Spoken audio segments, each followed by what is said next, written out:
step, the technical operator was the first person to notice the error very quickly, actually.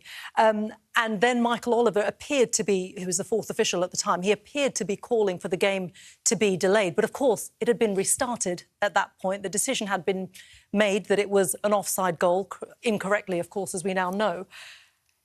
Is there where the problem is? The fact that once the game has been restarted, you can't then go back. And it's very clear that there's been a very, very obvious error. Well, you only can't go back because they set a set of rules that meant you couldn't. And they didn't really... I mean, there are 4 reasons that you can go back for to change decisions. There should have been a 5th for unforeseen circumstances, which is what this was.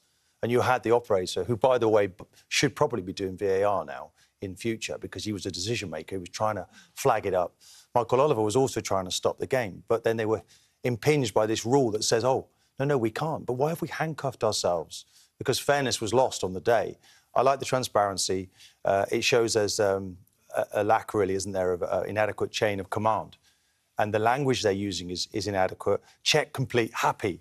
Yeah. No one knew what it was happy about, and the game proceeded. So it looks a bit of a farce, but in future, surely this can only get better.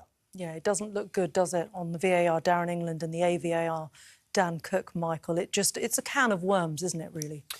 Well, I think VAR is probably at rock bottom after that. So I agree with Martin. It can only get better. I also agree with Martin that you know, they have to say check complete, that's offside, or check complete, that's a goal. They have to substantiate it, which I think is where we're getting to now. So there will be learnings from this, which is the only positive. I think it's a hard listen. That was a hard listen for me. I'm sort of sinking in my seat as I'm listening. But I actually think it's brilliant for the game in general. All these people that say, conspiracy, this, nonsense. That's just a big, big human error. And I think we all can, you know, anyone that's got a heart feels for the VAR there. I think VAR is at fault. Assistant VAR sort of picked it up secondary, but they did, and the operator was the quickest on the to notice. But a huge mistake that you just think cannot possibly happen, and it's happened.